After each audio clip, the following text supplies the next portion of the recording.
आप सभी पत्रकार बंधुओं का गांधी गोडसे का प्रकरण जो 11/7 को हुआ था, उस विषय में आज हम ये प्रेस कॉन्फ्रेंस रखी है। जिस तरह से गांधी गोडसे प्रकरण हुआ, उसके बाद से लेकर अब तक जो भ्रांतियां फैलाई जा रही है, जो मनगढ़ंत कहानियां बनाई जा रही है, उसको लेकर आज हम एक प्रेस कॉन्फ्रेंस कर रहे हैं। जैसा कि आप सबको पता है कि मामला माननीय उच्च न्यायालय के अंदर चल रहा है। माननीय उच्च न्यायालय के अंदर जब मामला गया, उसके बाद से हम लोग, क्योंकि हम कानून को मानने वाले लोग हैं, हमने यही डिसाइड किया कि घटना का जो सारा ब्यौरा है वो माननीय उच्च न्यायालय के संज्ञान में है और उस पर चल रहा है। हमें ऐसी कोई प्रेस कॉन्फ्रेंस या ऐसी कोई बात नहीं करनी चाहिए, क्योंकि पिछले 2-3 दिन से कुछ लोग मीडिया में आके गुमराह करने की कोशिश कर रहे हैं। उनको लेकर आज हमने ये प्रेस कॉन्फ्रेंस करी है। जैसा कि आप सबको पता है कि मामला 11/7/2022 को हुआ। उसके बाद 4 आरोपी गिरफ्तार हुए। एक आरोपी की हमने मांग के लिए आंदोलन किया। किस तरह से आंदोलन को उठाया गया, हम 75 लोगों को जेल में डाला गया, जेल में किस तरह से हमारे साथ बर्ताव किया गया, ये सब आप सब भली भांति जानते भी हो। लेकिन आज का जो विषय है, वो विषय हम इसलिए प्रेस कॉन्फ्रेंस करना जरूरी समझा कि तथ्य के साथ, रिपोर्टों के साथ, प्रूफों के साथ आज हम आपके बीच में हाजिर हुए हैं। क्योंकि जनमानस के अंदर एक डाउट बना हुआ है कि ये क्या हुआ, उन लोगों पे एफआईआर लग गई, वो छूट गए, तो मामला क्या था। बड़े दुर्भाग्य की बात है कि इतने संगीन मामले में एक टीम आती है और मात्र 6-7 दिन के अंदर ही एफआईआर लगा देती है, जबकि माननीय उच्च न्यायालय, भादरा की दोनों कोर्ट उनकी जमानत खारिज करते हैं और खारिज भी ये कह के करते हैं कि आप गो के हत्यारे हो, आपको जमानत नहीं मिल सकती। बावजूद उसके एफआईआर लगना, सब लोगों के मन में एक संशय है, एक डाउट है कि एफआईआर क्यों लगी, ऐसा क्या हुआ। और प्रेस के मेरे बंधुओं, मैं आपको बता दूं कि जब मामला माननीय उच्च न्यायालय में हो, भादरा की कोर्ट में हो, जमानत ना मिलने का मतलब है कि ऐसा क्या देखा हाईकोर्ट के जज ने, यहाँ बैठे एडीजे ने क्या ऐसा प्रूफ देखा जिससे उन्होंने उनकी जमानत खारिज की। यानी पुलिस द्वारा एक तथ्यात्मक रिपोर्ट पेश की जाती है। तथ्यात्मक रिपोर्ट का मतलब है कि सबूतों के साथ, प्रूफों के साथ जो रिपोर्ट बना के पुलिस भेजती है, उसी के आधार पर हाईकोर्ट, चाहे वो निचली कोर्ट हो, चाहे वो माननीय उच्च न्यायालय हो, वो उनकी जमानत खारिज करता है। ये मैं आप पत्रकार बंधुओं के माध्यम से जनमानस को बता देना चाहता हूँ कि पुलिस ने जो तथ्यात्मक रिपोर्ट, यानी फैक्चुअल रिपोर्ट जो पेश करी थी, उसके आधार पर उनकी जमानत खारिज हुई थी। और तथ्यात्मक और फैक्चुअल रिपोर्ट तभी पुलिस पेश करती है जब उनके पास प्रूफ होते हैं। बिना प्रूफ के पुलिस तथ्यात्मक रिपोर्ट पेश नहीं कर सकती, ये आप सब भली भांति जानते हो। तथ्यात्मक रिपोर्ट पेश करने के बाद एक टीम, यानी एसआईटी की टीम गठित होती है। एसआईटी की टीम बहुत अच्छा काम कर रही थी। 2-3 दिन उन्होंने बहुत अच्छा काम किया। ऐसी क्या मजबूरी आ पड़ी थी कि आनन फानन में कुछ रसूखदार लोग, कुछ जनप्रतिनिधि जयपुर जाते हैं और जयपुर जाकर एसआईटी की टीम को चेंज करवा के ये जांच सीआईडी सीबी को दे देते हैं।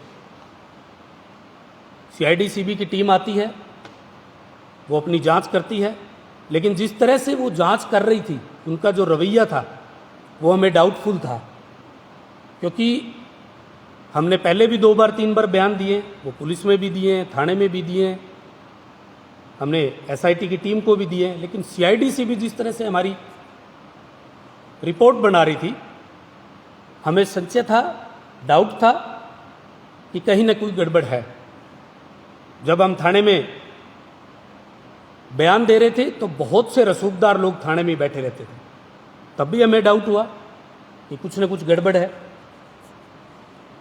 अब मैं आपके सामने एक और चीज़ पेश करना चाहता हूँ, चूँकि मैं नहीं चाहता कि इस प्रेस वार्ता में कोई भाषणबाजी हो, और मैंने जैसा कि पहले भी कहा कि हम नहीं चाहते थे कि कोई ऐसी प्रेस वार्ता हो, लेकिन कुछ लोग चैनल के माध्यम से, न्यूज़ चैनलों के माध्यम से लाइव आकर हम हिंदू भाइयों पर कटाक्ष कर रहे हैं, हम हिंदू भाइयों की किसी भी तरह से नीचा दिखाने की कोशिश कर रहे हैं कि अब देखो क्या हुआ, वो तो एफआईआर लग गई, वो तो छूट गए। ठीक है, एफआईआर लगना छूटना ये एक स्वाभाविक प्रक्रिया है, वो चलती रहती है। क्या एफआईआर वापस भी हो सकती है? अब मैं आपको इसका दूसरा मैं तथ्यात्मक की एक कॉपी आप सबको, मीडिया बंधुओं को मैं दे दूंगा। सबसे मेन पॉइंट आता है सेक्शन 27। मैं आपके चैनल के माध्यम से, अगर कोई वकील साथी बात सुन रहा है या मेरे कोई नौजवान साथी इस चैनल के माध्यम से मुझे सुन पा रहा है, सेक्शन 27 का मतलब होता है कि किसी व्यक्ति ने जुर्म किया, उसको पुलिस गिरफ्तार करेगी। पुलिस गिरफ्तार करने के बाद रिमांड के साथ साथ उनसे पूछताछ करती है। केवल पूछताछ के अंदर वो बता दे कि मैंने ये काम किया है, वो केवल प्रूफ नहीं है। सेक्शन 27 ये कहता है कि आपने जो काम किया, उस काम में जो जो औजार, जो जो सामग्री, जो जो चीज़ें आपने इस्तेमाल की, वो चीज़ें पुलिस बरामद करेगी। बरामद करने के बाद वो अपने पास लेगी, उसके बाद मुलजिमों के बयान नोट करेगी। ये सेक्शन 27 है। यानी किसी व्यक्ति ने कहा कि मुझे तो पुलिस वालों ने डरा धमका के पूछ लिया, तो डराया धमकाया तो हमें भी था, मारा तो हमें भी था, लेकिन हमने तो कोई ऐसी चीज़ कबूली नहीं। अगर हम डर के मारे, मार के मारे कह देते कि हमने कोई गलत काम किया है, तो पुलिस कहती चलो दिखाओ आपने गलत काम कहाँ किया है, किससे किया है, वो औजार कहाँ हैं, वो बचे हुए पार्ट कहाँ हैं, तो हम क्या जवाब देते। लेकिन सेक्शन 27 ये कहता है कि आप कबूल तो कर रहे हो, लेकिन कबूल के साथ साथ आप उन चीज़ों को जहाँ जहाँ आपने यूज कर इस्तेमाल कर छुपाई है, दबाई है, फेंकी है, वो सारी की सारी चीज़ें पुलिस सबूत करेगी, अपने पास लेगी, तब जाके वो एक फाइल बनाएगी। यानी सबसे बड़ा आज की इस प्रेस कॉन्फ्रेंस के अंदर सेक्शन 27 के प्रूफों के साथ मैं आपके बीच में हाजिर हुआ हूँ। मुझे आशा है कि सेक्शन 27 का जो मतलब है वो आप लोग समझ गए होंगे। किसी को डरा धमका के पूछना ही नहीं होता, सारी चीज़ें सबूत करना इस बात का गवाह है कि उन लोगों ने ये जघन्य अपराध किया है। जघन्य अपराध करने के साथ साथ अब वो लोग या उनके मीडिएटर लाइव आकर झूठ बोलना, जैसा कि भी 2 दिन पहले एक चैनल के अंदर वो इंटरव्यू दे रहे थे, मैं उनकी बात सुन रहा था, 13 बार झूठ बोला उन्होंने। मेरे पास ऑन रिकॉर्ड है उनका। उन्होंने 13 बार 13 बार ऐसी ऐसी झूठ बोली है जो आप लोग भी सुनोगे तो एक बार आप लोग भी ये कहोगे कि यार एक वकील होकर इतनी झूठ। क्योंकि आप किसी भी चैनल के सामने जब जाते हो तो या तो तथ्य के साथ जाओ, प्रूफ के साथ जाओ। आप एक बार झूठ बोल सकते हो, 2 बार झूठ बोल सकते हो, बार बार अगर आप झूठ बोलोगे तो चैनल और चैनल के लोग आपको नकारा और झूठा साबित कर देंगे। आज तक आप सब लोगों के सामने मैं इंटरव्यू देता आया हूं, आप मेरी एक भी बात झूठी साबित कर दीजिए, क्योंकि मैं प्रूफ के साथ इंटरव्यू देता हूं, प्रूफ के साथ लाइव आता हूं। सेक्शन 27 का मैंने आपको बड़े बारीकी से समझाया। अब मैं सेक्शन 27 के द्वारा उन लोगों के बयान यानी उन मुलजिमों के बयान आपके सामने पेश करना चाहता हूं। सेक्शन 27 बयान नंबर 1, फारूक खां पुत्र मोहम्मद हारून अपने पहले बयान में ये कहते हैं, मुलजिम फारूक पुत्र मोहम्मद हारून कुम्हार, मुसलमान, उम्र 32 साल, निवासी चिड़ियागांधी, पुलिस थाना बिरानी, हनुमानगढ़। मैंने एक छुरा मेरी दुकान में एक स्थान पर छुपा रखा है, मैं साथ चलकर बता सकता हूं।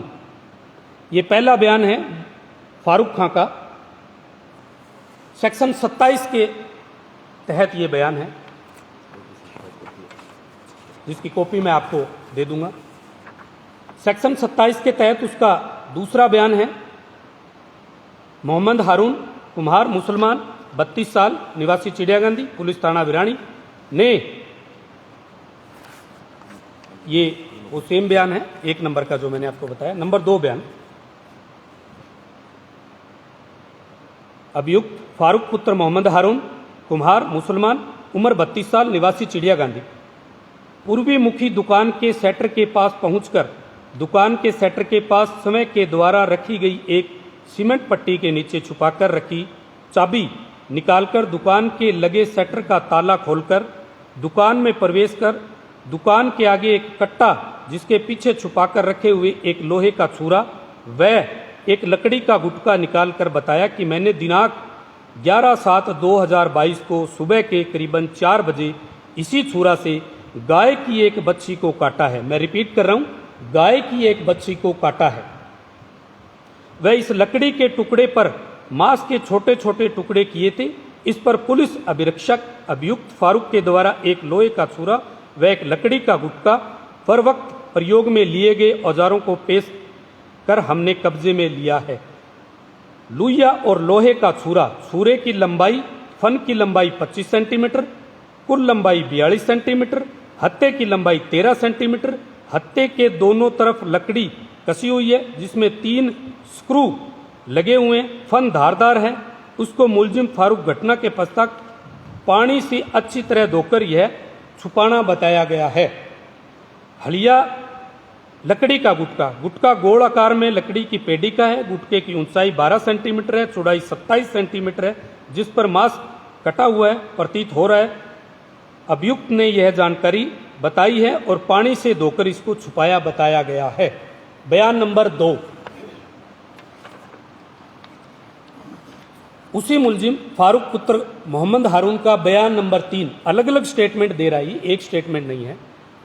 पुलिस अभियुक्ता में अभियुक्त फारूक पुत्र मोहम्मद हारून कुम्हार, मुसलमान, उम्र 32 साल, निवासी चिड़ियागांधी, पुलिस थाना बिरानी के आगे पैदल चलकर सड़क के खाली जगह में बने हुए गहरे गड्ढे के पास खड़ा होकर हाथ का इशारा कर बताया कि दिनांक 11/7 को सुबह मैंने और मेरे साथियों ने एक गाय की बच्ची को काटा था। मैं रिपीट कर रहा हूं, एक गाय की बच्ची को काटा था। उसके बाद गाय की बच्ची की हड्डी आदि अवशेष बचे थे, वो मैंने यहां लाकर डाले थे। गड्ढे में हड्डियां आदि अवशेष दिखाई दे रहे हैं जो मैं साथ चलकर बता सकता हूं। ये तीनों बयान फारूक पुत्र मोहम्मद हारून ने 3 बार अलग अलग अपने बयान दिए, जो सेम बयान है, अलग अलग डेट में दिए गए।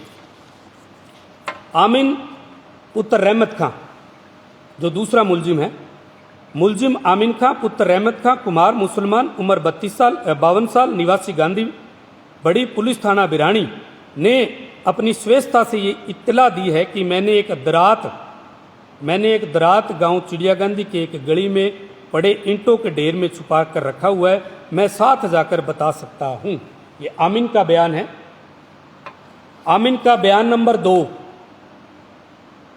आमिन खां पुत्र रहमत खां, कुम्हार, मुसलमान, उम्र 52 साल, निवासी गांधीबड़ी, पुलिस थाना भिरानी, जिला हनुमानगढ़। चिड़ियागंदी की दीवार के पास पट्टी ईंटों के ढेर में नीचे छुपा कर रखा हुआ एक लोहे का दरात निकालकर पेश कर बताया कि मैंने दिनांक 11/7 को सुबह करीबन 4 बजे इसी लोहे की दरात से एक गाय की बच्ची को काटा है। मैं रिपीट कर रहा हूं, एक गाय की बच्ची को काटा है। इसी लोहे की दरात से गाय की बच्ची के मांस को छोटे छोटे टुकड़े किए थे, जिस पर पुलिस अभिरक्षा अभियुक्त द्वारा आमिन द्वारा बताए गए प्रयोग लिया गया एक लोहे का दरात पेश कर कब्जे में लिया गया है। उसने अपनी जो लोहे की दरात थी उसकी सारी व्याख्या की है। लंबाई उसकी 21 सेंटीमीटर है। फन जो आगे से धारदार है वो 21 सेंटीमीटर की है। बस स्टैंड आगे से थोड़ा पतला व पीछे से चौड़ा है, जिसका मुलजिम आमिन घटना के पश्चात पानी से अच्छी तरह धोकर छुपाना बताया गया है। मुलजिम नंबर 2 आमिन ने जो अपने बयान दिए हैं वो बयान मैंने आपको पढ़कर सुनाए हैं। मुलजिम नंबर 3 अनवर पुत्र मोहम्मद हारून। मुलजिम अनवर पुत्र मोहम्मद हारून, कुम्हार, उम्र 22 साल, निवासी चिड़ियागंदी, पुलिस थाना भिरानी, जिला हनुमानगढ़ के सामने इत्तला दी है, हमने जो गाय की बलि दी थी। मैं रिपीट कर रहा हूं, हमने जो गाय की बलि दी थी उसके बचे हुए अवशेष मैंने रोही गांधीबड़ी स्थित एक खेत में गड्ढा खोदकर दबाए थे, जो मैं साथ चलकर बता सकता हूं। आरोपी नंबर 3 अनवर पुत्र मोहम्मद के ये बयान है। मैं इसकी एक कॉपी आपको मैं दे सकता हूं। मैं इस प्रेस कॉन्फ्रेंस में ज़्यादा वक्त ना लूँ इसलिए बयान मैं आपको सारे दे दूंगा, पर एक एक करके सबके बयान मैं आपको पढ़ के बता रहा हूँ। मुलजिम नंबर 4 रजाक पुत्र मुंशी खां, सेक्शन 27 में ये बयान देते हैं। रजाक खां पुत्र मुंशी, कुम्हार, मुसलमान, उम्र 42 साल, निवासी गांधी बड़ी, पुलिस थाना भिरानी, मुखी मकान में प्रवेश कर अपने मकान में बनी बैठक के पास में बने उत्तरी दिशा मुखी कमरे में प्रवेश कर कमरे में रखे पुराने प्लास्टिक कट्टा व बोरियों के नीचे छुपाकर रखी हुई एक लोहे की बड़ी चाकू निकालकर बताया कि मैंने दिनांक 11/7/2022 को सुबह के समय करीबन 4 से 5 बजे इसी चाकू से गाय की बच्ची को काटा था। मैं रिपीट कर रहा हूं, गाय की बच्ची को काटा था। लुइया लोहे की बड़ी चाकू, जिस गाय की बच्ची को जिस औजार से काटा था उसका ब्यौरा इसने बताया है। चाकू लोहे का है। चाकू के हत्था पर दोनों साइड काली प्लास्टिक 3 पेज लगाकर लगी हुई है। चाकू की कुल लंबाई 28 सेंटीमीटर है। फन की लंबाई 15 सेंटीमीटर है। हत्थे की लंबाई 13 सेंटीमीटर है। आगे से नकुली व फन धारदार है, जिसकी मुलजिम रजाक खान घटना के पश्चात पानी से अच्छी तरह धोकर छुपाना बताया गया है। मुलजिम नंबर 4 रजाक खान पुत्र मुंशी खां, इन्होंने सेक्शन 27 के अंडर में अपना बयान दिया है, जो इन्होंने कबूला है।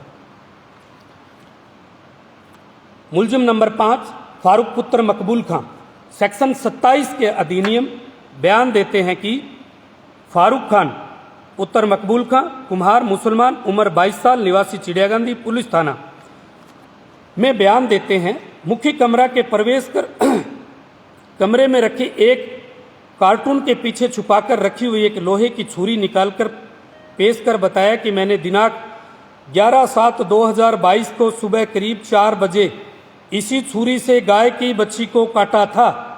मैं रिपीट कर रहा हूं, गाय की बच्ची को काटा था। जिस लोहे की छुरी से इसने गाय की बच्ची को काटा है उसका पूरा विवरण दे रहा है। छुरे लोहे की है। छुरी की कुल लंबाई 30 सेंटीमीटर है।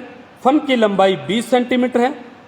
लोहे की हत्थे की लंबाई 10 सेंटीमीटर है। आगे से नुकीली है व फन धारदार है, जिसको मुलजिम फारूक खान घटना के पश्चात पानी से अच्छी तरह धोकर छुपाना बताया गया है।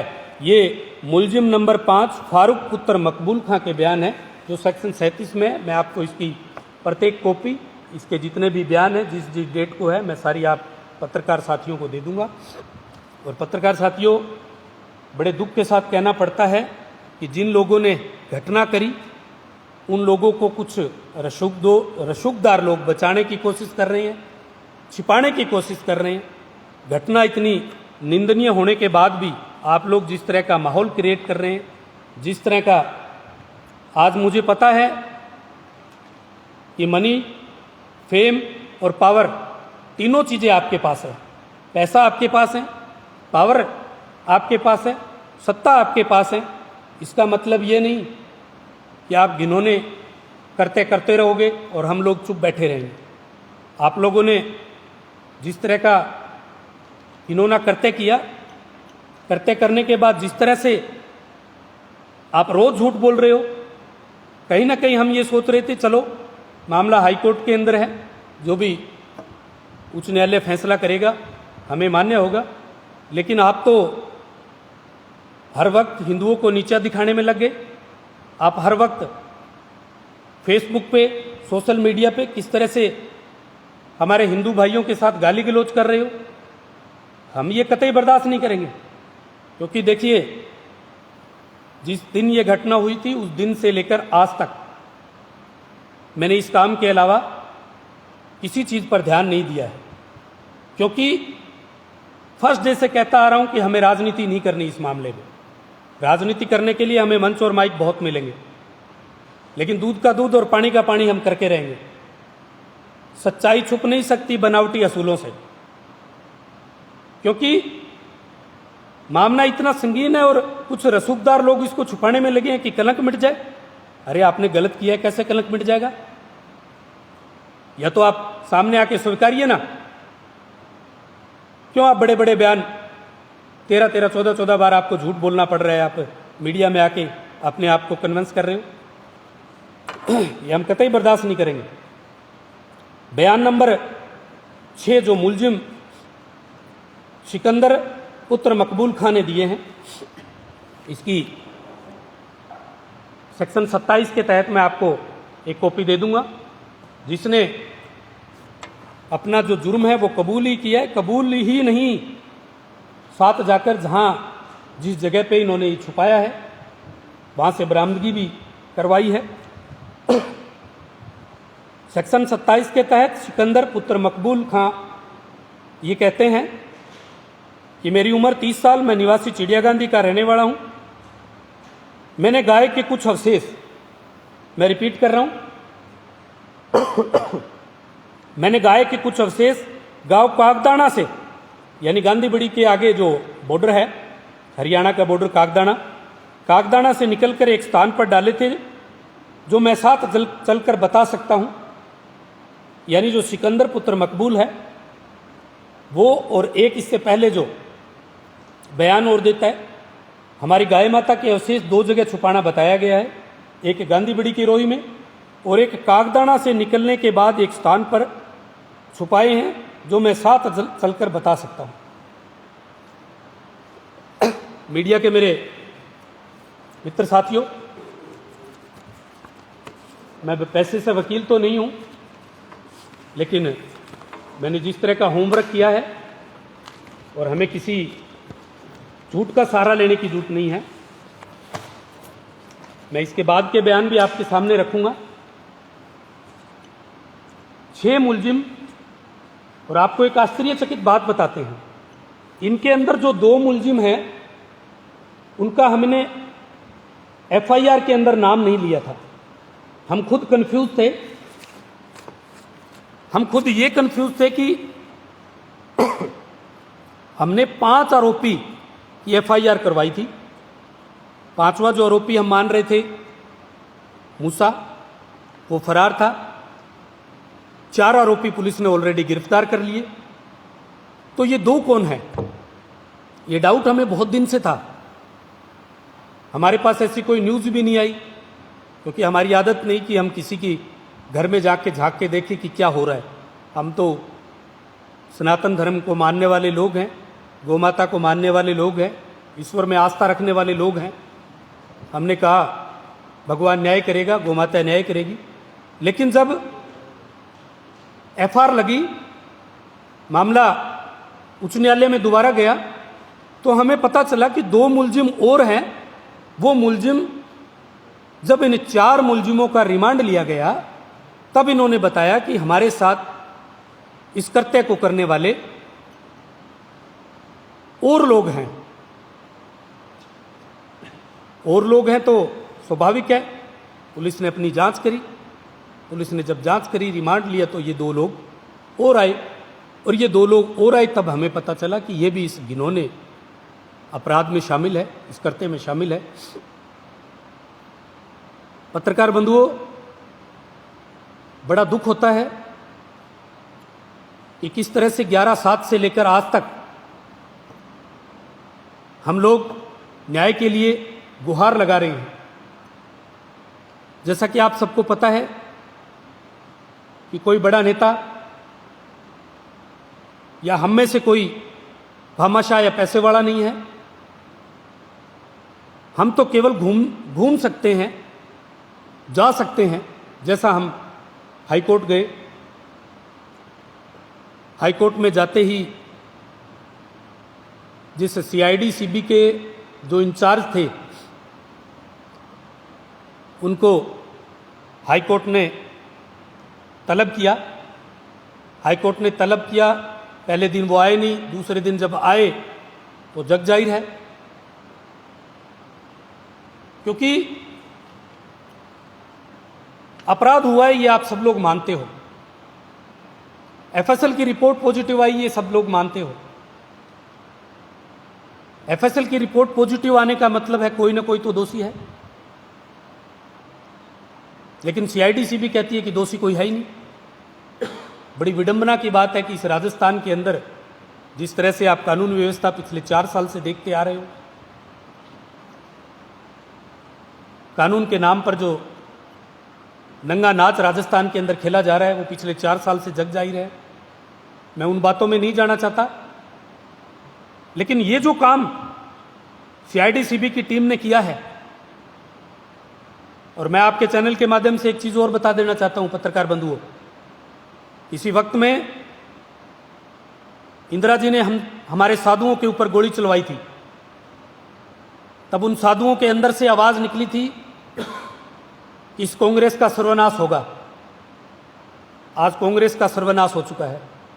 आज मैं आप सब मीडिया के चैनल के माध्यम से मेरी भादरा तहसील की जो जनता जनार्दन सुन रही है, मैं एक बात इस प्रेस कॉन्फ्रेंस के माध्यम से कहना चाहता हूं कि जिस भी व्यक्ति ने इस इन्होंने अपराध में उन पापियों का साथ देने का काम किया है, उनको बचाने का काम किया है, आप एक बार तो अपना मन राजी कर सकते हो, आप एक बार तो मन के अंदर लड्डू फोड़ सकते हो, आप एक बार तो वोट बैंक की राजनीति कर सकते हो, लेकिन मैं आज दुखी मन से ये कह रहा हूं कि आप लोगों का भी सर्वनाश होगा, क्योंकि आप लोग भी पाप के भागीदार हो। जो लोग पाप के भागीदार हैं, चाहे वो कोई भी हो, अगर रवि बंसल ने भी कोई पाप किया है तो रवि बंसल का भी सर्वनाश होगा।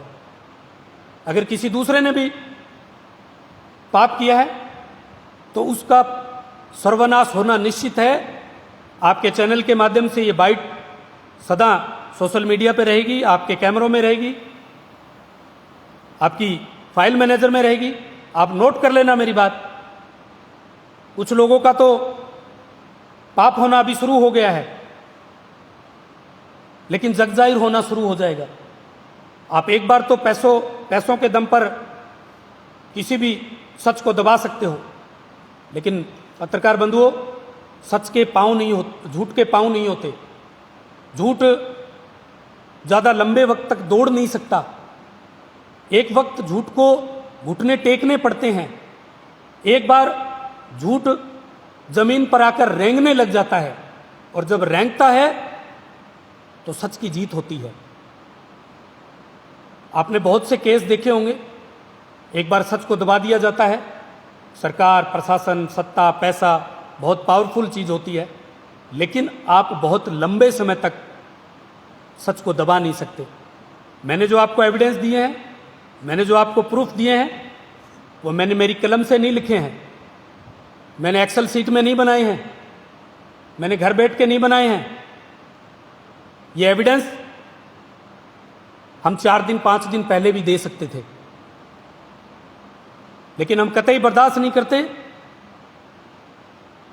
कि आप किसी भी चैनल पे आकर इस तरह से हिंदुओं का मजाक उड़ाओगे, इस तरह सनातन धर्म को मानने वालों का मजाक उड़ाओगे। आप इतनी झूठ, क्योंकि आपको पता है कि कोई पूछने वाला तो है नहीं, जो मर्जी आप, चमड़े की जुबान है, जो मर्जी आप बोल दीजिए, आपको कोई काउंटर क्वेश्चन तो करेगा नहीं। अरे आप कह रहे हो कि राजपाल धायल सैंपल लेके आता है, विक्ट्री साइन करता है, रवि बंसल एक बयान देता है वहां पे मंच पे कि वाह मेरे शेर आपने काम कर दिया। तो जनाब आधा अधूरा नॉलेज मत रखिए, क्योंकि अधूरा ज्ञान स्वास्थ्य और सेहत दोनों के लिए हानिकारक होता है। सैंपल 11 तारीख को दिया जाता है, रवि बंसल वाह मेरे शेर 24 तारीख को एक सभा में कहता है। तो 11 और 24 में फर्क है जनाब। आप थोड़ा पढ़ लीजिए, तैयारी कर लीजिए, वीडियो को अच्छी तरह से देखा कीजिए, तब जाके आप लाइव आइए। आप लाइव को ऐसा मत समझिए कि आप किसी चैनल या किसी न्यूज़ चैनल पर आप डिबेट दे रहे हो और आप जो मर्जी चमड़े की जुबान से बोले आओगे और आपकी सारी लोग मान लेंगे। हाँ, मुझे पता है कि आपका एजेंडा क्या है।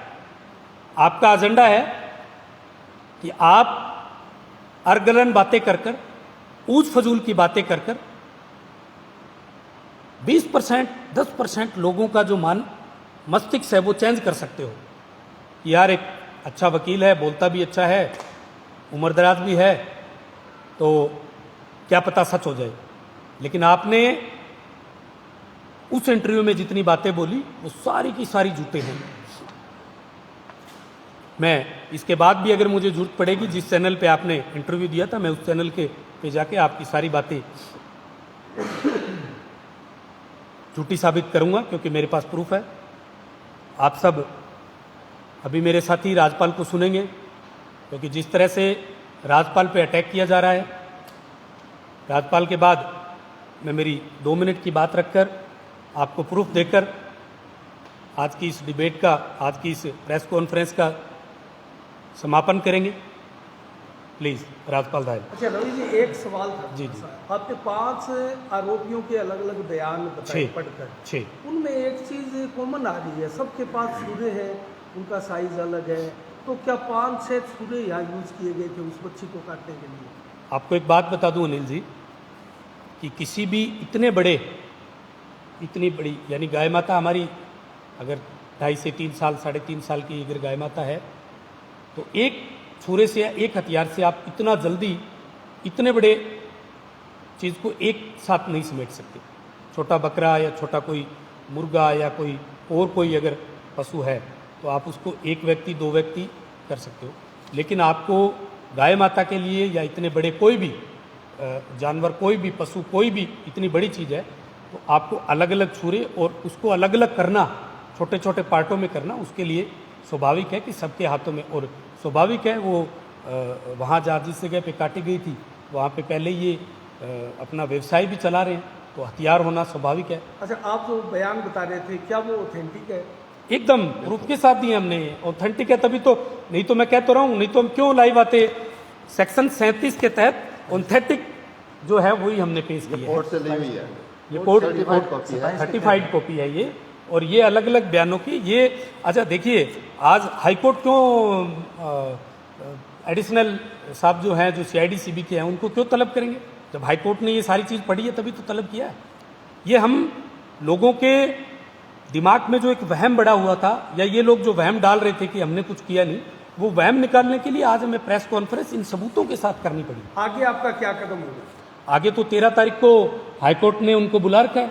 हम तो पहले भी कह रखे हैं कि हम तो कानून को मानने वाले लोग हैं, पहले भी कानून को माना है। हम तो ये प्रेस कॉन्फ्रेंस करना ही नहीं चाह रहे थे, लेकिन आप झूठ बोलकर जिस तरह से गुमराह कर रहे हो, इसलिए हमें ये प्रेस कॉन्फ्रेंस करनी पड़ी, और तथ्यों के साथ कर रहे हैं हम। तो इसमें कोई हम खाली जुबानी थोड़ी बात कर रहे हैं, तो प्रूफ के साथ बात कर रहे हैं। आप सबको एक एक कॉपी देंगे, आप इस कॉपी का मिलान कीजिए, आप हाईकोर्ट में या कहीं भी। सर, जितनी बातें लिखी गई है डिटेल में, तो क्या उन्होंने ये नहीं समझा कि कितना बजे ये हुआ, कितना टाइम लगा उसमें, ये नहीं लिखा?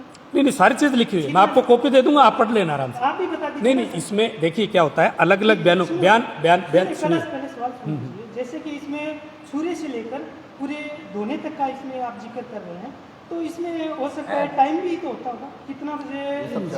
4 से 5 बजे के बीच में। सुनिए, जिक्र मैं नहीं, सुनिए मैं कष्ट कर, मैं तो सवाल हाँ मैं जवाब दे देता हूँ, मैं जवाब दे देता हूँ। मैंने नहीं पूछा उनसे।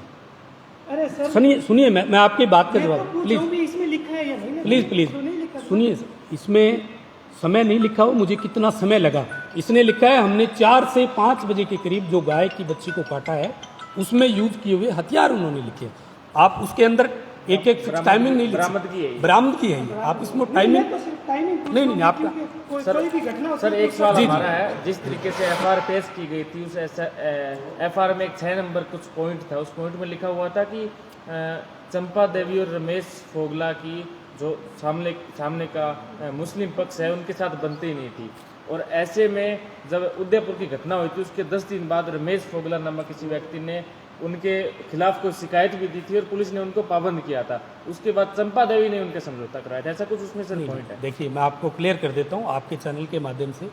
ये बात सच है कि रमेश फोगला की और वहाँ की एक कोई किसी स्थानीय व्यक्ति जो अल्पसंख्यक समाज का है, उसने इनकी दुकान के आगे से जब ये खड़े थे तो एक डायलॉग मार के वो गया था कि अभी तो ट्रेलर है, फिल्म अभी बाकी है, ऐसा कुछ करके गया था।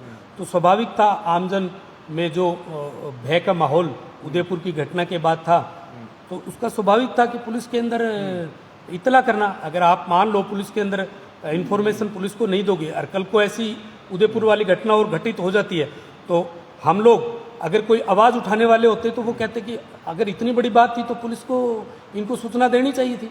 लेकिन ये नहीं है कि चंपा देवी ने उसका फैसला करवाया या मुस्लिम समाज के किसी व्यक्ति से इनकी या बुआ की या मेरी किसी से बनती नहीं है। मैं आपको एक छोटा सा उदाहरण देता हूँ। जब बुआ ने अपना पहला बयान दिया था तो बुआ ने कहा था कि मौलवी भाई साहब के घर, आप सब पत्रकार बंधु बड़े सुलझे हुए, बड़े पढ़े लिखे हो, अगर मेरी किसी के साथ द्वेषता है तो मैं उसके उल्टे मुंह बात करूंगा, सुलटे मुंह बात नहीं करूंगा। लेकिन चंपा देवी ने कहा कि हरुण मौलवी भाई साहब, भाई साहब कहने का मतलब है कि उनकी आपस में बहुत अच्छी बनती है। आप ऐसे ही किसी को भाई साहब संबोधित नहीं कर सकते। अगर मेरी गुलशन जी के साथ नहीं बनती है तो मैं गुलशन या कहूँगा, गुलशन जी नहीं कहूँगा। तो आप देख लीजिए कि उनकी बनती थी कि नहीं बनती थी। और ऐसा नहीं है, हमारा सदियों से अल्पसंख्यक समाज के साथ भाईचारा रहा है। हम त्योहारों पे उनके घर, वो हमारे त्योहारों पे हमारे घर आना जाना रहा है।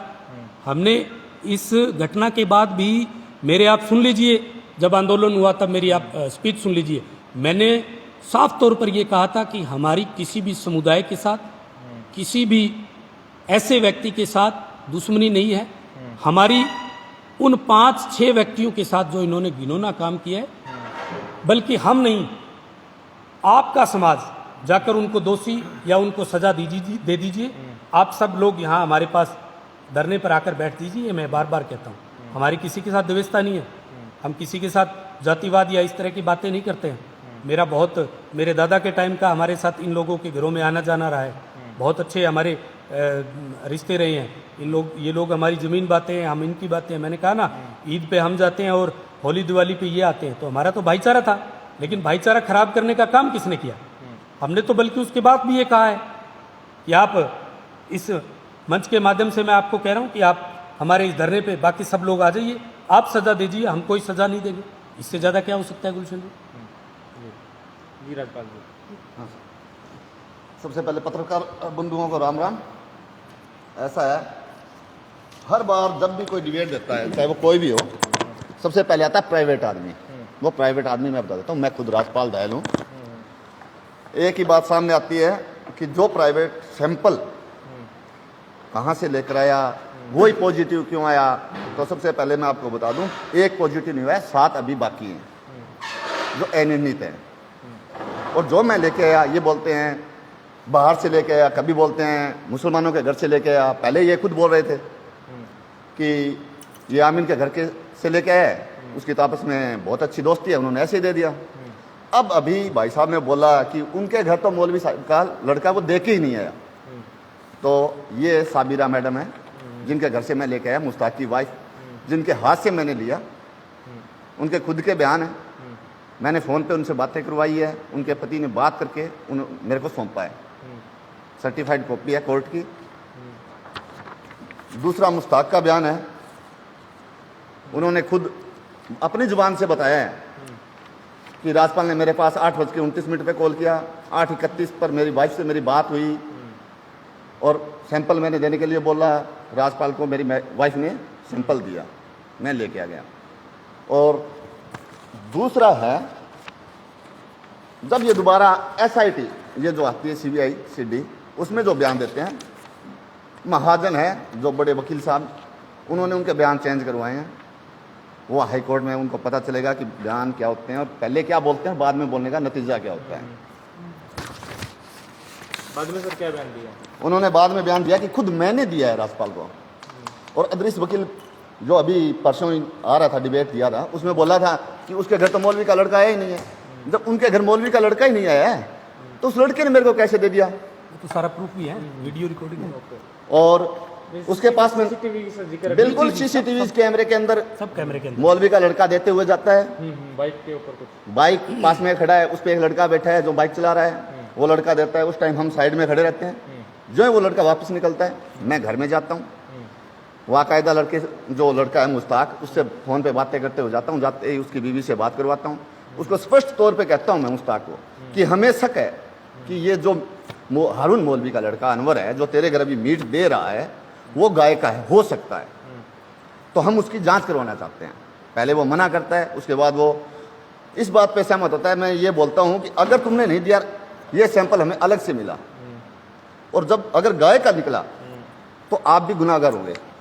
इस बात से वो कहता है मेरी बीवी से बात करवा दो, वो मेरे को देता है। मैं सैंपल लेता हूँ, सैंपल ले जाके मैं पुलिस को सौंपता हूँ। ये है ओम प्रकाश जी थानेदार जी हैं, जिन्होंने पूरा, राजकुमार जी थानेदार जी जांच अधिकारी थे, जिन्होंने उनके घर से पूरा का पूरा इसमें लिखा हुआ है सब A to Z। से 7 सैंपल ऐसे पर कोई राय नहीं देते हुए लौटाए जाने पर पुनर्आरक्षण किया जाता है कि 20/7/2022 को ऐसे फल भिजवाए गए थे। आरोपी अनवर अपनी मोटरसाइकिल से मुश्ताक के घर पर मांस देना में मुश्तीक राजपाल दायल के द्वारा मुश्ताक के घर से मांस प्राप्त करने की पुष्टि होती है। पेन ड्राइव में डालकर कब्जा में पुलिस लिया जाता है। प्रकरण में आरोपी फारूक पुत्र मकबूल खां, रजाक खां पुत्र खां मुंशी का पूछताछ किया गया। प्रकरण में गिरफ्तार शुदा 6 अभियुक्तों की CDR प्राप्त कर सभी की CDR का विश्लेषण के जरिए फर्द विश्लेषण मुर्तिब की गई है। जब मैंने वो सैंपल दिया, अब ये कहते हैं कि राजपाल कहाँ से लेके आया। स्पष्ट है कि मैं कहाँ से लेके आया। मेरा इतना कोई बड़ा कारोबार भी नहीं है, इतना ज़्यादा कोई धंधा नहीं है। मैं आया, मेरे को पता चला, बुआ के मार्फत, पहले गांव के मार्फत पता चला, फिर बुआ से पूछा। हमारा एक छोटा सा सिंपल सा मकसद था कि हम सैंपल लेते हैं, उसकी जांच करवाते हैं, अगर वो सैंपल गाय का निकलता है तो हम पुलिस कार्रवाई करवाते हैं, या पंचायत में जैसे भी हम कोई कार्रवाई करवाते हैं, ताकि अगर कोई गाय काटता है तो उसको सजा तो मिलनी चाहिए। हमारा थोड़ा सा ये फंडा था। लेकिन इन्होंने खुद, इन मुसलमानों ने, जो इनके वकील हैं, कुछ राजनेता हैं, इन्होंने जानबूझकर इस मामले को ज़्यादा बढ़ाया। अब रही बात ये कहते हैं भी राजपाल दोषी है, तो मैं दोषी हूं तो कार्रवाई करवाओ, नार्को टेस्ट करवाओ, CBI जांच करवाओ। जब CBI का और नार्को टेस्ट का नाम लेते हैं तो इनके ये कांपने क्यों लगते हैं? मैं तैयार हूं, अगर मैं दोषी हूं तो मुझे कुछ सजा मिलेगी, मैं तैयार हूं सजा भुगतने के लिए, नार्को टेस्ट करवाने के लिए तैयार हूं, CBI जांच करवाने के लिए तैयार हूं, कोई भी तरीके की जांच करवाना चाहे मैं तैयार हूं। राजपाल जी, आप पर एक आरोप लगाया, हाँ पूरे जी। कस्बे में ये भ्रम है हाँ। कि आपने वो सैंपल चेंज कर दिया था और करीब 1.5 घंटे तक आपने जिस मोटरसाइकिल में, डिग्गी में, बैग में वो सैंपल रखा था, वो कोई दूसरा लड़का लेके चला गया और वो गौशाला में गया और वहाँ कोई गाय मरी हुई थी, उसका सैंपल उसमें डाला गया और वो पुलिस को दिया गया। सर, बोलने के लिए तो कुछ भी बोला जा सकता है। जो सैंपल मैंने उसके घर से लिया वो मेरी बाइक से कहीं नहीं गया। मेरी बाइक पूरे दिन बस स्टैंड पे रही, कहीं नहीं गई, कैमरे के सामने रही। पूरी CDR जहाँ जहाँ मेरी बाइक गई है उनकी DVR पुलिस के पास बरामद है अभी भी। और ऑन रिकॉर्ड है, DVR अभी तक उनको वापस नहीं दी गई है, वो तो काम पुलिस का है। इसको लेकर बोल रहे हैं आपको बहुत ज़्यादा 3rd डिग्री भी दी गई, आपके साथ मार पिटाई भी की गई। बिल्कुल, तो हाथ उसके तक बारे तोड़ा में गया है मेरा। तो आपसे क्या पूछा गया था, कुछ उसके बारे में बताइए। यही पूछा गया था कि सैंपल आपने चेंज किया था या नहीं किया था। ठीक है, अगर मैंने सैंपल चेंज किया होता, इतनी 3rd डिग्री होने के बावजूद, जितनी मेरी 3rd डिग्री ली गई थी, इतनी होने के बावजूद क्या मैं टिक पाता अगर मैं सच्चा नहीं होता तो? आप ही बताइए, कोई इतनी मार खाने के बाद झूठ बोल सकता है क्या? मेरी फुटेज है, मैं आपको सौंप दूंगा, दिखाऊंगा। वैसे तो मैंने मीडिया में डाल भी रखी है। जिस तरीके से मेरे को पीटा गया था, उतना पीटने के बाद शायद ही पत्थर बोलने लग जाए, कहावत है। इस सारे प्रकरण के पीछे फिर आप साजिश क्या मानते हैं, किसकी साजिश मानते हैं? इसको दबाया जा रहा है। ये तो राजनेताओं की और कुछ रसूखदारों की साजिश है। तो राज्यपाल जी, क्या फायदा होने वाला है? जो दबाना चाह रहे हैं उनका क्या फायदा है इसमें, ये बताइए। सबको बड़ा वोट बैंक दिख रहा है। कैसे? वोट बैंक की राजनीति है। वोट बैंक की राजनीति है साहब, सबको पता है। सबको आज मोहम्मदन के जो वोट नहीं, बैंक है वो इकट्ठा दिखाई दे रहे हैं। सुनिए, अगर दबाना होता तो आप वाला ही क्यों? उसमें तो वो तो सारे नेगेटिव ही डाल देते, पॉजिटिव की क्या जरूरत है? सर ये भी एक बात बता दूं, मैं शायद ये भी एक भ्रम में रह गए थे कि कुछ लोग इसको चेंज करना चाहते हैं, कुछ हो जाए, शायद वो सैंपल भी नहीं आए। इसी भ्रम के चक्कर में मेरे हिसाब से ये आ गया, वरना तो पॉजिटिव आना हमें भी संभावना नहीं थी, क्योंकि हमें जब तक रिपोर्ट नहीं आती है ना, हमें भी विश्वास नहीं था कि पॉजिटिव आएगा। नहीं सर, आप क्या हाईकोर्ट में पुलिस को भी सर दोषी बनाएंगे? क्योंकि प्रेस नोट जारी कर देते हैं कि कई सैंपल पॉजिटिव पाए गए और फिर एक पाया गया, तो सर दोनों में बहुत अंतर सर होता है। वो पाए काम गए, है, पाया गया में। वो काम कानून का है। जी। ठीक है, आपका कानून परिवार भी कोर्ट है। ने बुलाया है एसएफएल अधिकारी को, वो कोर्ट का काम है। न्यायालय के बीच विचाराधीन है मामला, वो कोर्ट का काम है। जो जांच अधिकारी थे आसाराम चौधरी, उनको हाईकोर्ट ने तलब किया। हाँ। वो याचिका क्या हाईकोर्ट में आपने लगाई थी? जी हाँ, जी, वो आपकी याचिका। बिल्कुल याचिका है सर, क्योंकि जिन्होंने आनन फानन में कैसे किया, क्यों किया, वो तो वो जानते हैं। कोर्ट में जवाब भी दे देंगे, आपके सामने जल्दी तो क्या खुलासा भी हो जाएगा। आपने पुलिस से कोई इस प्रकार की मांग भी की है, आप अपनी सुरक्षा की? नहीं साहब, मेरे को इतनी चिंता नहीं है, मुझे कोई भी टेंशन नहीं है कि कोई मुझे मार देगा, या कोई मार भी देता है तो कोई फर्क नहीं कोई पड़ता। धमकी के आपके पास कोई फोन आए? नहीं नहीं साहब, अभी कुछ नहीं? नहीं नहीं, धमकी कोई नहीं देता मेरे को। क्योंकि आपने जो एविडेंस आज दिखाए हैं रवि बंसल और आपने, उसके बाद में भादरा में क्या होने वाला है, किस प्रकार की आगे पोजीशन आने वाली है, क्या इसका अंदाजा आपको है? हमारा तो यही अंदाजा है कि माहौल थोड़ा शांत होगा। ये लोग जो रसूखदार लोग हैं, ये लोगों को भ्रमित कर रहे हैं। ये एक हिंदुओं को भ्रमित नहीं कर रहे, ये मुसलमानों को भी भ्रमित कर रहे हैं। बहुत से मुसलमान लोगों को ये तक पता नहीं है, हकीकत नहीं पता कि हाँ वास्तव में गाय कटी थी या नहीं कटी थी, वो ऐसे उनके साथ आ रहे हैं। हमारा एक ही मकसद है, उन लोगों को स्पष्ट पता होना चाहिए कि वास्तव में हकीकत क्या है। इस कॉन्फ्रेंस के पीछे हमारा किसी की भावना के साथ खेलना या किसी को दोषी करार करना ये नहीं है। हम ये चाहते हैं कि लोगों की बातों में ना आए, सिर्फ कानून का साथ दें। विचाराधीन है मामला, कोर्ट हाई कोर्ट के अंदर है, हाई कोर्ट में जो भी फैसला आएगा सबको मंजूर होगा। राजपाल जी, एक बात और चर्चाओं का विषय है और दबी जुबान में वो बातें होती रहती है कि एक नहीं, दो नहीं, यहाँ तो सैकड़ों गायें कटी है। देखो साहब, एक सामने आई है और क्या हुआ है वो तो मालिक जाने या जो जिन्होंने किया है वो जाने। इस बारे में मैं कुछ नहीं कर सकता। चलो, बहुत बहुत धन्यवाद। Thanks sir. रवि जी, जब ये आपने सबूत इकट्ठा किए हैं और बताया जा रहा है कि आपके द्वारा भी बताया गया कि इन्होंने आरोपियों ने कबूल किया है इस तरह से, और उसके बाद अभी कुछ समय पहले कोर्ट ने ये कहा कि ये पूरी घटना जो है ये झूठी है, इसके बारे में आप क्या कहना चाहिए?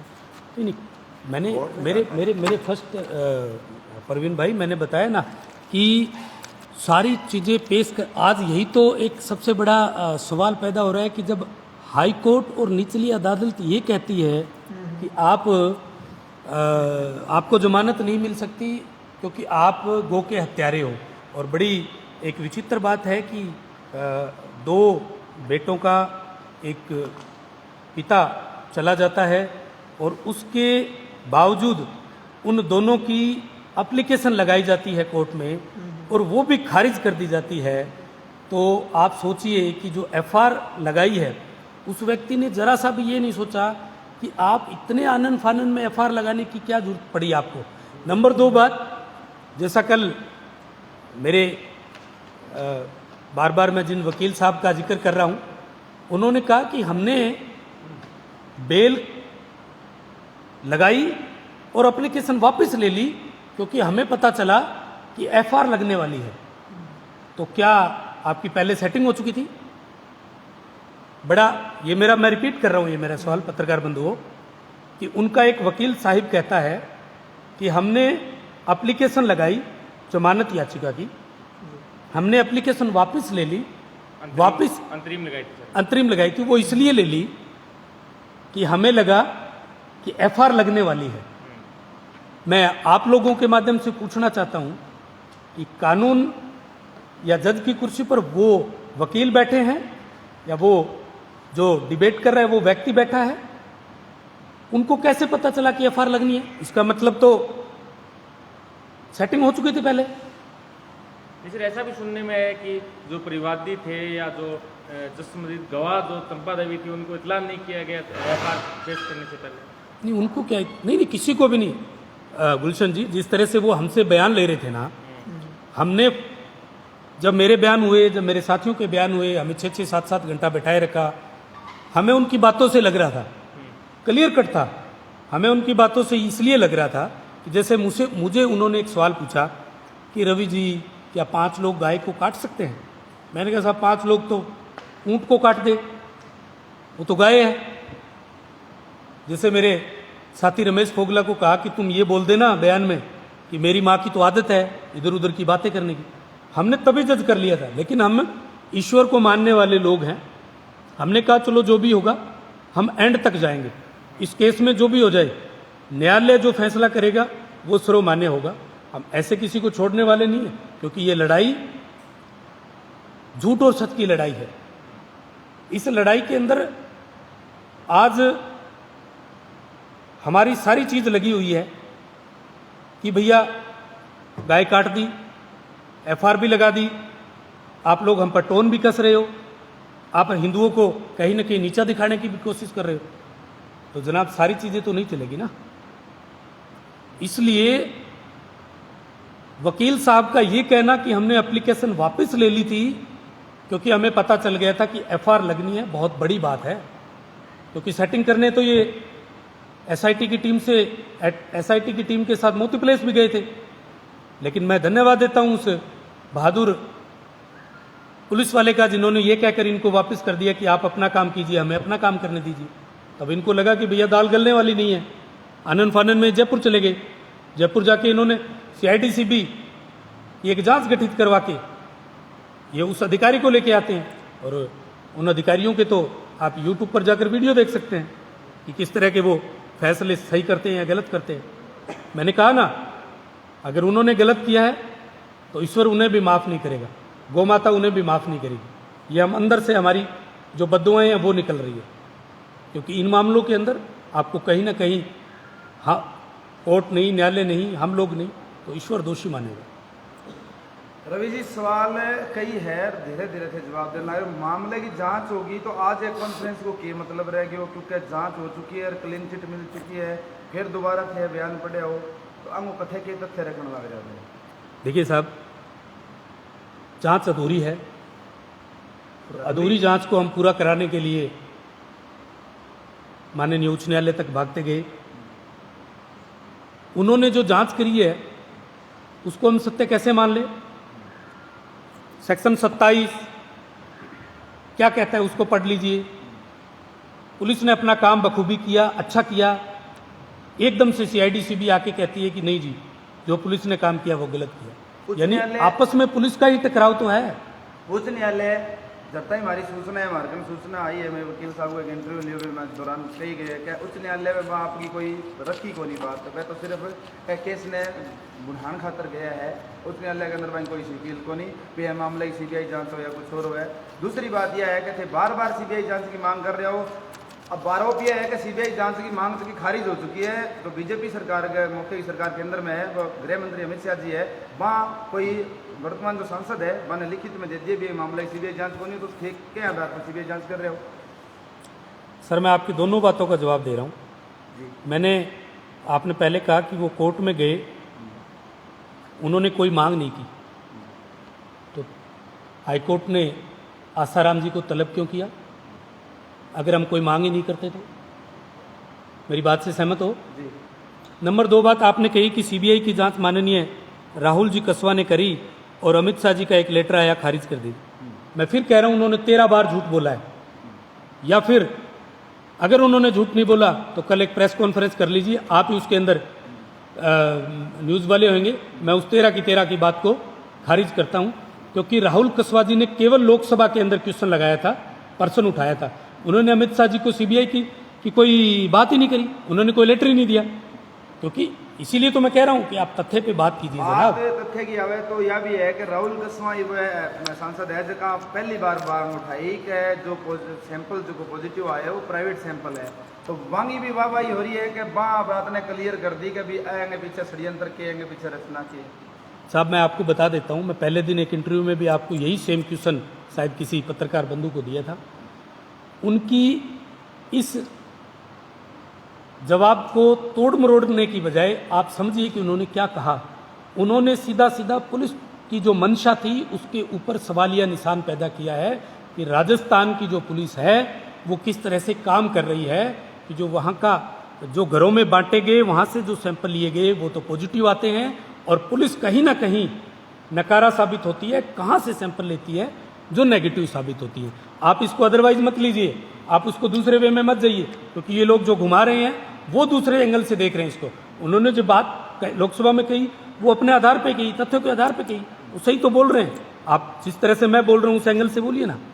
नहीं, आपने 5-6 के सबके बयान बताए थे रवि जी, और उन बयानों में उन आरोपियों ने स्वीकार किया है इसको कि हमने गाय काटी, जी। ये छुरा था जी। तो होकर वहां छुपाया है। जी। संभवतः पुलिस ने वो बरामद भी किए होंगे। जी, बरामद उसके है, बाद में पुलिस द्वारा जो कलेक्ट उनके घर से या जहाँ से सैंपल किए जाते हैं उनकी रिपोर्ट पॉजिटिव नहीं आती है। साहब जब दूसरी एसआईटी टीम आती है ना, तो वो 7 जो सैंपल अनक्लूकेट दिखा रहे हैं, जो अनिर्णित दिखा रहे हैं, अनिर्णित का क्या मतलब होता है? या तो मिक्स है ये दे देते, या पॉजिटिव या फेल, या पॉजिटिव है या नेगेटिव दे देते। या फेल है। आपने ये कहा कि जी 7 सैंपल का कोई अता पता नहीं है, समझ नहीं आ रहा। 1000 साल पुराना कोई पेड़ होता है ना, यहाँ 1000 साल पहले कोई पेड़ लगा था, आज अच्छी बिल्डिंग बन गई। आप इसके नीचे जाकर इसकी मिट्टी निकालिए, एफएसएल रिपोर्ट बता देगा कि यहाँ पे पहले पेड़ था, टाली थी, बरगद था, पीपल था। बिल्कुल वो पैमाना होता है। तो आप 1-1.5 महीने पहले की वारदात को आप कहते हो अनिर्णित है। साहब कैसे अनिर्णित हो सकते हैं? यानी आप किस तरह से बेवकूफ़ बना सकते हो? आप समझिए कि जो बाद की एफआईआर लगने की जो बात है, उन्होंने बहुत जल्दबाजी की है, उनको थोड़ा संयम बरतना चाहिए था। बहुत जल्दबाजी की उन्होंने एफआईआर लगाने। झूठ की बात कर रहे हो, एक एक बात करके बताओ झूठ कौन सी? जी मैं ये चाह रहा था राजेंद्र भाई कि मैं आपके चैनल के माध्यम पे आऊं, क्योंकि ये जो हमने जो प्रेस कॉन्फ्रेंस रखी है वो केवल और केवल आज इस मुद्दे पे रखी है। मैंने अलग अलग उनके पॉइंट बना के बहुत, मैं आपको एक एक कॉपी दे दूंगा। अगर आपके कोई और क्वेश्चन है तो बताइए।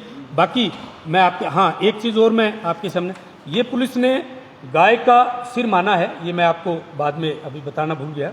ये जो पुलिस की ही एक कॉपी है, ये गाय का सिर पुलिस ने माना है, जो एविडेंस है उसमें ये पुलिस ने गाय का सिर माना है। अब मैं आपको आपके चैनल के माध्यम से ये बता देना चाहता हूँ। मैंने फिर कहा, जब प्रेस कॉन्फ्रेंस स्टार्ट हुई तो मैंने कहा हमारा कोई मकसद नहीं था प्रेस कॉन्फ्रेंस करने का। जिस तरह से आप लोग चैनलों पर आकर सोशल मीडिया के थ्रू हिंदुत्व के बारे में डायरेक्टली इनडायरेक्टली कहीं ना कहीं आप हिंदुत्व के ऊपर टीस मार रहे हो। आपने कहा कि महेंद्र गुज्जर और छोटूराम डूडी मेरे घर आए थे चाय पीने के लिए, वो भी आपके चैनल के माध्यम पे आएंगे, उस बात का खंडन करेंगे। वो आपके घर जनाब चाय पीने नहीं आए थे। आप क्यों किसी हिंदू को इस तरह से बेइज्जत कर रहे हो कि वो आपके घर चाय पीने आए थे? चाय पीने बुलाइए, हम आ जाएंगे, लेकिन उसको इस तरह से थोड़ी आप डिबेट में शामिल कर लोगे। आप बुलाइए, हम कल आ जाएंगे आपके घर चाय पीने के लिए, आप आ जाइए हमारे घर चाय पीने। लेकिन आपने बयान को तोड़ मरोड़ कर पेश किया। वो आपके घर नहीं गए थे, कहीं सार्वजनिक जगह पे आपकी मुलाकात हो गई तो आप उसको इंटरव्यू में ये कह दोगे कि वो मेरे घर चाय पीने आए थे। इसका मतलब क्या हुआ? आप कहीं ना कहीं हाथ पहुंचा रहे हो ना हमें। इसलिए राज्यपाल ने एक बात बहुत अच्छी बोली कि वो ना केवल हिंदुओं पर कटास कर रहे हैं, वो अपने मकसद के लिए, क्योंकि जग जानता है कि पिछले 20 साल से के अंदर वो मीडिएटर की भूमिका निभा रहे हैं। चाहे राज किसी का है, चाहे सत्ता किसी की है, वो मीडिएटर रहते हैं। वो थाने में, वो एमएलए के, सबके वो मीडिएटर रहते हैं। आज भी वो वही भूमिका अच्छे से निभा रहे हैं और उनका तो काम है ये भूमिका निभाना। इन बड़े बड़े लोगों को ये गुमराह कर देते हैं, वो लोग उनको कह देते हैं कि हाँ जी हमारे वकील साहब बहुत अच्छा काम कर रहे हैं। अरे कर क्या रहे हैं, पर्दे के पीछे देखिए तो सही। हाँ, एक चीज के लिए मैं उनको धन्यवाद और साधुवाद दूंगा कि जब कोर्ट के अंदर करीबन 70 वकील, पूरा बार संघ इस बात को स्वीकार कर चुका था कि हम ये केस नहीं लड़ेंगे, तब श्रीमान अदरीस वकील ने केस लड़ा। मैं उनको इस बात के लिए धन्यवाद देता हूं कि उन्होंने अपने समाज के लिए, उन्होंने अपने धर्म के लिए सब कुछ दरकिनार कर दिया और केस लड़ा। इसलिए मैं आपके चैनल के माध्यम से कहता हूं कि हिंदुओं, आपको उनसे कुछ सीखना चाहिए कि अब धर्म पहले है। उन्होंने अपने धर्म के लिए बार संघ से पंगा ले लिया। कई एडवोकेट महोदय ने, साथी बंधुओं ने इस्तीफा दे दिया था, लेकिन उन्होंने बिना परवाह किए हुए केस लड़ा, क्योंकि उनको धर्म प्यारा था। सबका धर्म अपने अपने को प्यारा है, उनका धर्म उनको प्यारा है। हमें भी अपने धर्म के बारे में सोचना चाहिए। जब जैसा कि कॉन्फ्रेंस शुरू होने के बाद आपने कम से कम 40 से 50 बार हिंदू मुस्लिम, इसके बगैर भी आप बात कर सकते हैं अपनी बात। नहीं, आज का एजेंडा क्या है साहब? आज का एजेंडा आप देखिए, आपने जिनको आरोपी बनाया है, क्या उसमें सभी मुसलमान आते हैं? नहीं आते ना, तो फिर इसमें मैंने मेरी एक बात, मैंने कहा सभी नहीं, तो सभी मैं बार बार ये भी तो बोल रहा हूँ कि सभी नहीं। देखिए, या तो आप हिंदू मुस्लिम कर रहे हैं, क्योंकि आप नहीं, मैं तो हिंदू मुस्लिम कभी करता ही नहीं। मैंने आपको कहा हमारे जहाँ ये बादरा क्षेत्र है, यहाँ पर हिंदू मुस्लिम एक जगह रहते हैं, सही बात है।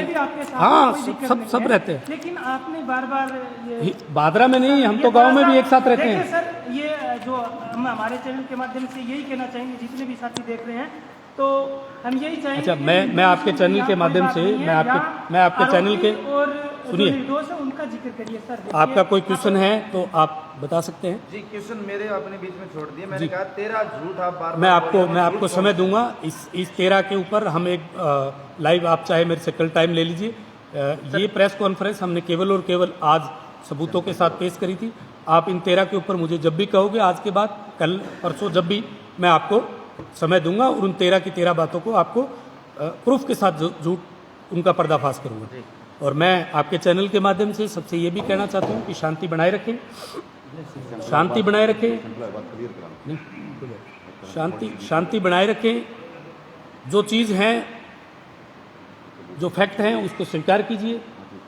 मामला उच्च न्यायालय में चल रहा है और आप सब पत्रकार बंधु आए, आपका बहुत बहुत धन्यवाद। आपका मैं तहे दिल से धन्यवाद देता हूँ। हमसे क्या पॉजिटिव नेगेटिव अभी आपने बोला भी पॉजिटिव और नेगेटिव, जो एक ही पॉजिटिव आया, एक पॉजिटिव कौन सा आया जो मेरे पास से लिया गया था। 3 नेगेटिव आए, जो खुद हारून मौलवी का लड़का अपने घर से लेके पुलिस को सौंपता है। आप भी जानते हैं, कोई सही चीज जब पता है कि गाय काटी है तो वो गाय का मांस नहीं देगा, वो वही देगा जो उसे पता है कि ये गाय का नहीं है। सैंपल नंबर 1, 2 और 3 तीनों कालूराम जी एसआई को दिए गए थे। जो सैंपल उसके लड़के ने खुद गाड़ी में लाके रखे हैं, उनमें से 3 सैंपल लिए गए थे। एक सैंपल जो पॉजिटिव आया वो मेरे द्वारा दिया गया था। बाकी के बचे हुए 7 सैंपल जो जांच अधिकारी, जो रिपोर्ट आए थे, 3 डॉक्टर थे उसमें, वो आए थे सैंपल लेने के लिए, जो जिन्होंने उस नौहरे से जहां से गाय कटी थी वहां से जो 7 सैंपल लिए थे वो अनिर्णित है।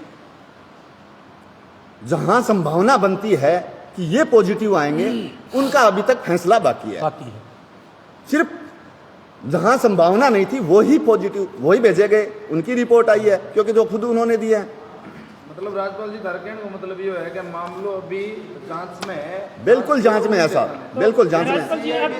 कितनी तारीख की सुनवाई हाईकोर्ट में? 13 तारीख 13 तारीख को सभी 7 बचे हुए सैंपल की भी रिपोर्ट आएगी।